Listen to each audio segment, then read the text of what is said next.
अस्सलाम वालेकुम, मेरा नाम है रमशा इकबाल और आज हम लोग चैप्टर नंबर 15 इनहेरिटेंस का लेक्चर नंबर 2 स्टार्ट करने वाले हैं। और आज हमारा टॉपिक है how does the DNA of chromosome work. Last time हम लोगों ने क्रोमोसोम्स और जीन्स का टॉपिक स्टार्ट किया था, जिसमें हम लोगों ने सबसे पहले क्रोमोसोम्स और जीन्स के बारे में इंट्रोडक्शन देखा था। उसके बाद हम लोगों ने वाटसन क्रिक मॉडल देखा था डीएनए का, और डीएनए की रेप्लिकेशन देखी थी। अब हम देखते हैं कि क्रोमोसोम के अंदर डीएनए तो प्रेजेंट होता है। अब ये वर्किंग किस तरह होती है इसकी, किस तरह से इसके अंदर सारे इंस्ट्रक्शंस ये किस तरह देता है ताकि ये प्रोटीन्स की सिंथेसिस कर सके। डीएनए का ये काम होता है, ये किस तरह से प्रोटीन्स की सिंथेसिस होगी, ये आज हम लोग डिस्कस करते हैं। तो सबसे पहले डीएनए का इंट्रोडक्शन ब्रीफ सा देख लें। आप लोग को इस बारे में आइडिया होगा कि डीएनए क्या होता है। एक जेनेटिक मटेरियल है, यानी कि इसके अंदर सारी इंस्ट्रक्शंस होती हैं जिसमें उसने सेल की फंक्शनिंग देखनी होती है, ठीक है, कंट्रोल करनी होती है सेल की जितनी भी फंक्शनिंग है। इसके अंदर सारी इंस्ट्रक्शंस होती हैं और इसने इंस्ट्रक्शंस देनी होती है सेल को भी, ताकि ये प्रोटीन्स की सिंथेसिस कर सके। असल में मेन फंक्शन इसका क्या है, इसने प्रोटीन्स की सिंथेसिस करनी है। और फिर उसके बाद फर्दर प्रोटीन्स जो होती हैं वो कुछ परफॉर्म करती हैं स्ट्रक्चरल रोल्स, और कुछ आ जाती हैं जिन्होंने एक्ट करना होता है एज द एंजाइम्स। और एंजाइम्स का क्या काम होता है ये हम लोगों ने 9th क्लास में चैप्टर में जो एंजाइम्स का चैप्टर था डिटेल में स्टडी किया है, कि जिसने क्या करना होता है सेल्स के जो बायोकेमिकल रिएक्शंस होते हैं उसको कंट्रोल करते हैं, ठीक है। तो डीएनए असल में हम देखें तो जो भी सेल कर रहा है, सेल के अंदर जितना भी प्रोसेस हो रहा है वो सारा कुछ कंट्रोल कौन कर रहा है, वो डीएनए कर रहा है, ठीक है। और डीएनए को हम लोग अगर बात करें तो ये कैरेक्टरिस्टिक या ट्रेट बनाता है सेल या ऑर्गेनिज्म का, ठीक है। पर्टिकुलर जो भी ट्रेट होता है वो डीएनए असल में बनाता है, ठीक है, पर्टिकुलर सेल का। अब ट्रेट्स क्या होते हैं? ट्रेट्स हमें पता है ये कोई भी कैरेक्टरिस्टिक है जो कि हो सकता है कि हाइट का, इंटेलिजेंस का, किसी भी किस्म का, कलर का, विजन का, जो भी है ट्रेट, ये हमारे पास कैसे बनते हैं, ये स्पेसिफिक प्रोटीन से बनते हैं। और प्रोटीन्स कैसे बनती हैं, वो डीएनए से बनती हैं। अब स्पेसिफिक जो प्रोटीन्स होती हैं उनके अंदर स्पेसिफिक सीक्वेंस होता है और स्पेसिफिक नंबर होता है अमाइनो एसिड्स का। अमाइनो एसिड्स जो होते हैं इन्होंने प्रोटीन्स बनानी होती हैं, ठीक है। तो प्रोटीन्स के अंदर जो है वो अमाइनो एसिड्स प्रेजेंट होते हैं। अब अमाइनो एसिड्स का प्रॉपर एक पर्टिकुलर सीक्वेंस और पर्टिकुलर नंबर होता है जिससे प्रोटीन बनती है। अब ये जो सीक्वेंस है अमाइनो एसिड का, ये डीएनए से कंट्रोल होता है। डीएनए के अंदर जो न्यूक्लियोटाइड्स का सीक्वेंस होता है, हमें पता है डीएनए का स्ट्रक्चर अब हम लोगों ने डिटेल में स्टडी कर लिया है कि इसके अंदर न्यूक्लियोटाइड्स का सीक्वेंस होता है। तो जो इसके अंदर न्यूक्लियोटाइड्स का सीक्वेंस होता है उससे इसने कंट्रोल करना होता है सीक्वेंस ऑफ अमाइनो एसिड्स, जो कि प्रोटीन्स के अंदर प्रेजेंट होंगी बाद में। अब ये काम किस तरह से करता है, किस तरह ये अमाइनो एसिड का सीक्वेंस को मेंटेन करता है, ठीक है, और डिसाइड भी यही करता है। ये किस तरह से करता है, इसमें होता ये है कि जो भी स्पेसिफिक सीक्वेंस है, अब ज़रा हम लोग अमाइनो एसिड के सीक्वेंस को ज़रा साइड पे कर लें। सिंपल हम लोग डीएनए की बात करते हैं। डीएनए का कोई भी स्पेसिफिक सीक्वेंस है न्यूक्लियोटाइड्स का, उसने क्या करना होता है, वो कॉपी करता है उसकी जो भी न्यूक्लियोटाइड्स होंगी, वो कॉपी होंगी in the form of mRNA nucleotides. MRNA messenger RNA nucleotides होती हैं। अच्छा, आरएनए क्या होता है, हमें पता है डीएनए डबल हेलिक्स होता है, आरएनए जो होता है वो सिंगल उसका स्ट्रैंड होता है। डीएनए के डबल स्ट्रैंड होते हैं और आरएनए का सिंगल स्ट्रैंड होता है, और आरएनए भी जेनेटिक मटेरियल ही होता है। अच्छा, अब हम होता क्या है कि डीएनए के जो होता है स्ट्रक्चर होता है, उसने क्या करना होता है, उसका जो स्पेसिफिक सीक्वेंस है डीएनए के न्यूक्लियोटाइड्स का, वो कॉपी होगा in the form of mRNA nucleotides, ठीक है। उसकी जब कॉपी बनेगी तो एक एमआरएनए न्यूक्लियोटाइड का सीक्वेंस बन जाएगा, ठीक है। और एमआरएनए मैसेंजर आरएनए होता है। मैसेंजर आरएनए से ही पता लग रहा है कि इसने आगे मैसेज ट्रांसफ़र करना होता है, ठीक है। अच्छा, अब हमारे पास डीएनए न्यूक्लियोटाइड का एक कॉपी बन गया, जैसे हम लोग एमआरएनए न्यूक्लियोटाइड कहते हैं। इस प्रोसेस को हम कहते हैं ट्रांसक्रिप्शन। आरएनए का टॉपिक आप लोगों ने अभी डिटेल में स्टडी नहीं किया। आरएनए में हमारे पास 3 टाइप्स होती हैं आरएनए के। एक होती है एमआरएनए, एक होती है आरआरएनए, एक होती है टीआरएनए। अभी फिलहाल आप एमआरएनए के बारे में ही डिस्कस करें। एमआरएनए मैसेंजर आरएनए होता है, मैसेंजर से ही नाम पता लग रहा है, इसने मैसेजेस को ट्रांसफ़र करना है। अच्छा, अब एमआरएनए क्या करना है, उसके अंदर सारा सीक्वेंस है न्यूक्लियोटाइड्स का, जो भी डीएनए का था, ठीक है। उसने राइबोसोम की तरफ जाना है।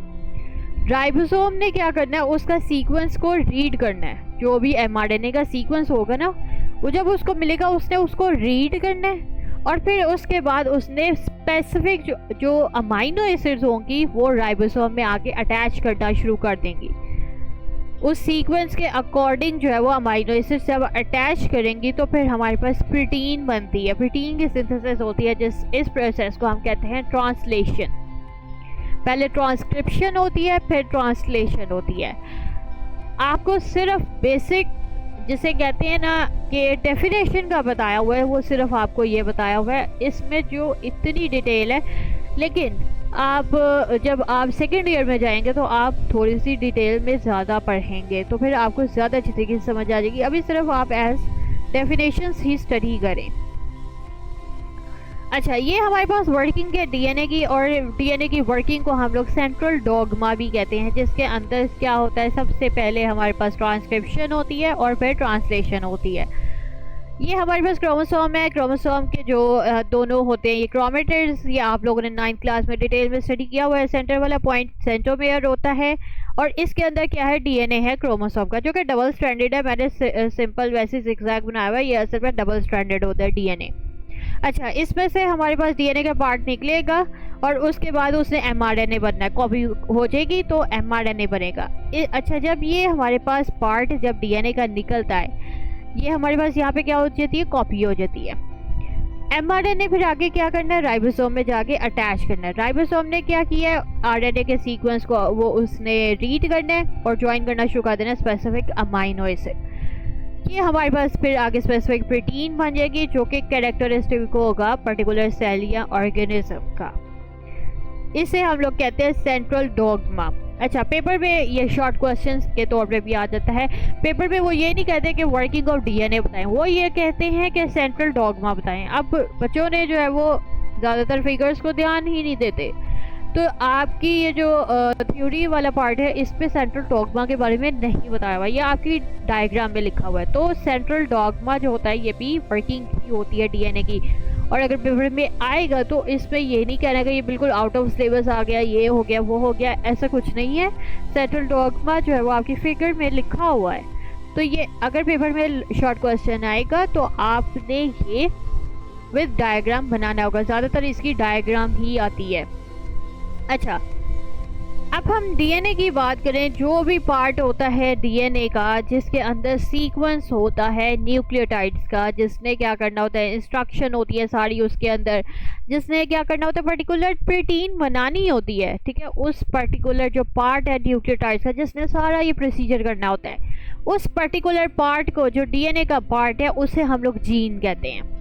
जब हम लोगों ने ये चैप्टर स्टार्ट किया था, हम लोगों ने कहा था कि जीन्स जो होते हैं डीएनए से बने होते हैं। अब आपको पता लग गया कि डीएनए के अंदर जो भी ये पर्टिकुलर पार्ट होते हैं जिन्होंने प्रोटीन सिंथेसिस करनी होती है, उसे हम लोग जीन कहते हैं। अब क्रोमोसोम के अंदर अगर हम देखें डीएनए के डीएनए का मतलब जितने भी क्रोमोसोम के अंदर डीएनए प्रेजेंट होता है, उसके अंदर थाउजेंड्स ऑफ जीन्स प्रेजेंट होती हैं, ठीक है। तो जीन्स जो होते हैं ये भी पेयर्स की फॉर्म में प्रेजेंट होते हैं, 1 ऑन ईच क्रोमोसोम। जिस तरह से हमें पता है कि क्रोमोसोम्स भी पेयर्स की फॉर्म में होते हैं, इसी तरह जीन्स भी पेयर की फॉर्म में होते हैं, ठीक है। एक अगर क्रोमोसोम में प्रेजेंट है तो दूसरे पेयर में भी प्रेजेंट होगा, ठीक है। और वो पर्टिकुलर ट्रेट का ही होगा, सिंगल ट्रेट का हम कह लें जीन जो है वो दोनों में क्रोमोसोम्स में प्रेजेंट होंगे। अब ये जो पोजीशन या लोकेशन जो होती है जीन्स की, जो कि क्रोमोसोम के अंदर प्रेजेंट होती है, इस पर्टिकुलर लोकेशन को हम कहते हैं लोकस। और अगर हम ज़्यादा जीन्स की बात करें जो कि क्रोमोसोम के अंदर प्रेजेंट होगी, तो उसे हम कहेंगे लोकाई। इम्पॉर्टेंट शॉर्ट क्वेश्चन और एमसीक्यू है। अच्छा, अब हर जीन ने क्या करना है, डिटरमिन करता है पर्टिकुलर ट्रेट ऑर्गेनिज्म का। जब हम लोगों ने ये टॉपिक स्टार्ट किया था, मैंने आपको बताया था कि ट्रेड्स जो डीएनए होता है उसी ने हमारे पास क्या करना होता है, उसने कैरेक्टरिस्टिक या ट्रेट बनानी होती है सेल या ऑर्गेनिज्म की। तो वो इस तरह से बनाती है कि उसके अंदर जीन्स होते हैं और जीन्स ने क्या करना होता है, वो डिटर्मिन करता है पर्टिकुलर ट्रेट। अच्छा, अब हम अगर बात करें कि एक हमारे पास पेयर है जीन का, ठीक है, एक क्रोमोसोम में है और उसके अंदर हमारे पास कैपिटल ए और कैपिटल ए है, ठीक है, और दूसरे में भी इसी तरह का। ऐसा भी हो सकता है कि स्मॉल ए है और दूसरे में भी ऐसे ही होगा। अच्छा, अब कभी कभार ऐसा होता है कि कैपिटल ए और स्मॉल ए प्रेजेंट हो, जीन्स जनरल नेम दिया हुआ है, ऐसी कोई बात नहीं है, ए नहीं होते, वैसे ही बताया हुआ है। एज एन एग्जाम्पल कि अगर कैपिटल ए और स्मॉल ए है वो एक क्रोमोसोम में प्रेजेंट है, तो ऐसा भी हो सकता है। तो ये जो ऑल्टरनेट फॉर्म है जीन्स की, इसे हम लोग एलील्स कहते हैं, ठीक है, समझ आ रही है। अगर एक क्रोमोसोम में कैपिटल ए और स्मॉल ए है, इस तरह भी हो सकता है, ज़रूरी नहीं है कैपिटल ए है तो दूसरा भी कैपिटल ए ही हो, स्मॉल ए है तो दूसरा भी स्मॉल ए ही हो, ऐसा भी होता है। लेकिन कुछ केसेस में ऐसा भी होता है कि कैपिटल ए और स्मॉल ए जो है वो अगर जीन्स प्रेजेंट है तो ये दूसरे के ऑल्टरनेट है, ठीक है, तो इसे हम लोग कहते हैं एलील्स। अगर तो और इंडिविजुअल के अंदर कैपिटल ए और स्मॉल ए जीन पेयर है तो ये दोनों एक दूसरे के एलील्स हैं, ठीक है। अगर एक एलील कैपिटल ए दो होमोलोगस क्रोमोसोम के एक के अंदर प्रेजेंट है तो दूसरे के अंदर स्मॉल ए प्रेजेंट होगा, ठीक है। उसके बाद क्या होता है कि मियोसिस की बात करें तो क्रोमोसोम्स जब सेपरेट उसमें होते हैं तो एलील्स भी सेपरेट हो जाते हैं, तो हर गैमीट के अंदर एक दोनों में से एक एलील चला जाता है। तो उसके बाद जब गैमीट्स दोनों पेरेंट्स से यूनाइट होते हैं, जाइगोट बनता है, तो उनको दोनों पेरेंट्स से एक एक एलील मिल जाता है। इस तरह से हमारे पास एलील्स की ट्रांसफॉर्मेशन होती है।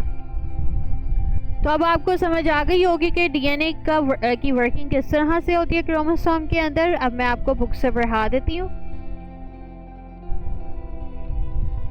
यहाँ से आज हम लोगों ने स्टार्ट की है, how does the DNA of the chromosome work. अच्छा, ये लास्ट टाइम हम लोगों ने जब स्टडी किया था डीएनए रेप्लिकेशन के बारे में, हम लोगों ने देखा था कि डीएनए हेलिक्स जो है वो सबसे पहले अनवाउंड करेगा। ये दो स्ट्रैंड्स है पेरेंट डीएनए के, ठीक है, तो ये पेरेंट डीएनए है ना असल में। उसके बाद क्या होगा कि स्ट्रैंड सेपरेट होंगे, नए न्यूक्लियोटाइड्स आएंगे और फिर उसके बाद दोनों जो टेम्पलेट स्ट्रैंड्स से उसके आगे जब न्यूक्लियोटाइड्स अटैच होते जाएंगे तो हमारे पास न्यू स्ट्रैंड्स बन जाएंगे और न्यू डीएनए बन जाएंगे। तो एक डीएनए से हमारे पास दो डीएनए डबल हेलिक्स ही बन रहे हैं, ठीक है। ये लास्ट टाइम जो हम लोगों ने डीएनए एप्लीकेशन के बारे में स्टडी किया था, ये वर्किंग भी मैंने आपको उधर पढ़ा दी है कि किस तरह से होती है। ये डीएनए प्रोटीन है, ये प्रोटीन्स हैं और ये डीएनए है, वैसे ही आपको शो करवाया हुआ है, ठीक है। और एलील्स क्या होते हैं? अच्छा, यहाँ पे आपने ट्रांसक्रिप्शन और ट्रांसलेशन, बहुत इम्पोर्टेंट शॉर्ट क्वेश्चन है, लाजमी याद करना है, ठीक है, और इसकी डायग्राम लाजमी याद करनी है। और एलील्स क्या होते हैं, इम्पोर्टेंट शॉर्ट क्वेश्चन है। फिर उसके बाद जीनोटाइप एंड एड्स टाइप हम लोग जो है वो नेक्स्ट लेक्चर में देखेंगे। होप सो आपको वीडियो पसंद आई होगी, बहुत इंटरेस्टिंग चैप्टर है। अगर आपको वीडियो पसंद आई है तो लाइक करें, शेयर करें, सब्सक्राइब करें। लिंक आपको नोट्स का डिस्क्रिप्शन में मिल जाएगा, साथ में एक और लिंक दिया हुआ जो कि फुल बुक है, अगर आपने वहाँ से स्टडी करना है आप वहाँ से भी कर सकते हैं। तो आज के लिए इतना ही, अल्लाह हाफिज़।